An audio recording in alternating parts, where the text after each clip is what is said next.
Hi friends, நடக்கக்கூடாத ஒரு incident நடந்து போயிடுச்சு.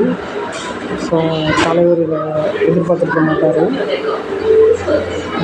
முழுக்க முழுக்க வந்து இந்த பாதுகாப்பு தீமையட்டம் இருக்குது. ஸோ இந்த குடும்பங்கள் வந்து அந்த சொந்த பந்தங்களை இழந்து எப்படி பாதிப்பாங்கிறத பார்க்க முடியுது. ஸோ எக்காரணம் வந்து இதை அரசியலாக்க வேண்டாம். ஸோ திருச்சியில் நடந்துச்சு, இன்னும் நிறைய இடத்துல தலைவரோட மீட்டிங் நடந்துச்சு. ஸோ அங்கெல்லாம் வந்து எந்த உயிரிழப்பும் ஏற்படலை. ஸோ கரூரில் மட்டும் ஏன் இந்த உயிரிழப்பு ஏற்படணும்? ஸோ அது எனக்கு சந்தேகத்தை ஏற்படுத்துது. ஸோ தலைவர் இதுக்கு பொறுப்பு கிடையாது. ஸோ தலைவர் யாரும் தப்பு சொல்ல வேண்டாம்.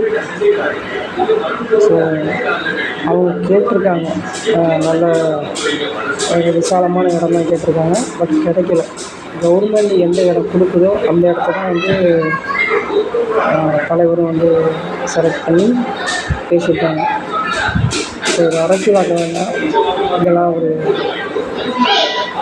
தெரியாமல் நடந்துச்சு, நடக்கக்கூடாதுங்க. ஸோ தலைவர் அதுக்கு இழப்பீடு தரேங்கிற மாதிரி சொல்லியிருக்காரு. ஸோ எவ்வளோ இழப்பீடு தந்தாலும் அது வந்து ஒரு உயிருக்கு ஈடாகாது. ஸோ அந்த சொந்தங்களை இழந்து அந்த உயிரிழந்த அந்த குடும்பங்களுக்கு நம்ம ஆழ்ந்த அனுதாபங்களை தெரிவித்துக் கொள்கிறேன். டிவிகே சார்பாக நன்றி.